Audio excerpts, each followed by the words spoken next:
Hi, I'm Dr. Megan McNamara, and today I'm going to be talking with you a little bit about using oracle cards. Specifically, I'm going to do a review of Carolyn Myss Wisdom for Healing cards. So, Carolyn Myss is one of the kind of forerunners in sort of the metaphysical healing community. She's right along in there with Louise Hay, who created Hay House and was sort of one of the leaders of the kind of metaphysical revolution. Carolyn Myss wrote a lot about archetypes. She wrote a lot about addiction. She wrote a lot about chakras, and she's actually a medical intuitive, and so she does medical readings based just on her own intuitive knowledge of the body. So this is one of her oracle card decks. A lot of times I will use these kind of oracle card decks in my sessions because they're kind of like an old school meme. They have a little bit of information and they kind of have a suggestion on how you can incorporate a technique into your life. So today we're just going to draw some cards and see what comes up. A lot of these have to do with kind of self-care sorts of things. We've got some really nice like colorful artwork, and I'm going to kind of just read you some messages, see what we end up with here. Okay. So a lot of times I will have people look through the deck, kind of see what they're working with, kind of like I just showed you. And then I always think something happens for a reason, and I'm always astounded that whenever I have someone select a card, it always maps on exactly to what we talk about, and kind of in that vein of synchronicity gives you whatever kind of message that you're looking for. So let's start. Okay, the very first card that I pulled is Surrender to the Divine. Today's lesson: identify one fear that you need to surrender unconditionally into the hands of the divine, with the emphasis of unconditional. This prayer can truly change your entire life. Your goal: to lift the burden of fear from your soul. So who doesn't need that as a goal, right? To lift the burden of fear from our soul. A lot of times, Dr. Mona Lisa Schultz, who's actually another medical intuitive that runs with the Hay House crew, often says, you have a higher power and I ain't it, right? And so we really do need to surrender a lot. And, you know, I think it's really important to kind of reframe the universe, the great mystery, Jesus, Buddha, Santa Claus, you know, whatever works for you. Find something that is outside of yourself. Even if you're agnostic, you know, just finding, it's a lot of pressure if it's all up to us, right? And so if something, some kind of creative source energy, right? This is the next one I pulled. It says, accept life's challenges. There's kind of been a challenging vibe out there today, so this is a good one. Today's lesson: reflect on things you've been called upon to endure in this lifetime. Remember that we're all presented with obstacles as a way of helping us grow spiritually and serve God. Your goal: examine the challenges in your life and make peace with them. So this kind of speaks to one of the skills that I use a lot in therapy, which is radical acceptance. A lot of times, you know, the things that are easy to accept, we just go ahead and accept them. But the things that are tough to accept is really more of a practice. But that is a chance for us to kind of grow and build mastery and strengthen our resolve and determination and our character. Let's see what else we got here. Ooh, this is a good one. This next one is reclaim your power. Today's lesson: note one reason why you give away your power in your everyday life, and then ask yourself if the situation is worth losing your peace of mind over. Your goal: to reclaim your power in a positive and mindful way.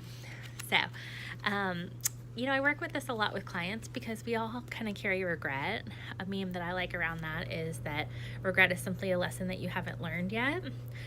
I was just working the other day with someone who felt like they couldn't forgive themselves for something they had done. That's kind of a common theme.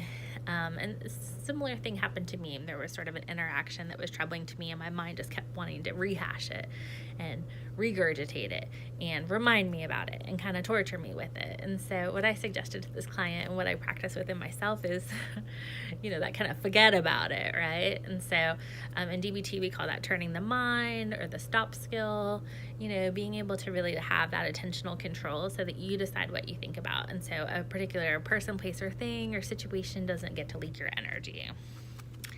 The next one I got is notice subtle changes.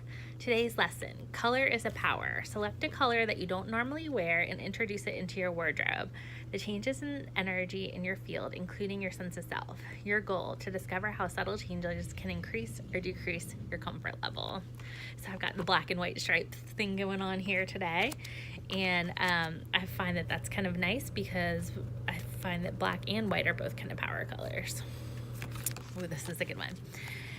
Appreciate everything. On this day, affirm, my life is perfect. Appreciate everything and everyone in your life without doubt or expectations. Your goal, to learn that the way to set change in motion is to bless and feel grateful for even the most difficult parts of your life.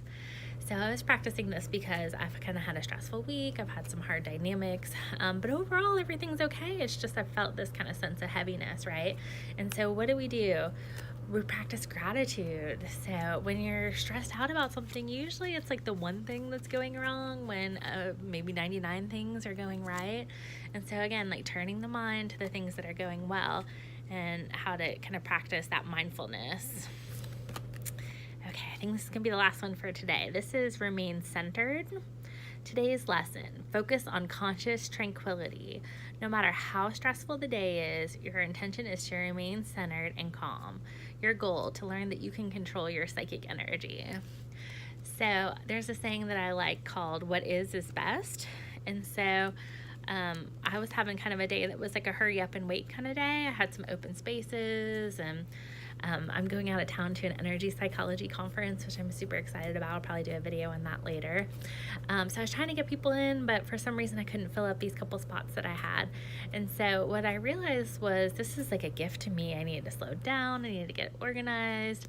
I had a bunch of little things that had been neglected that got done that normally would have gotten done if I had filled up all the spaces. So I'm feeling called to pull one more card and then we'll finish up.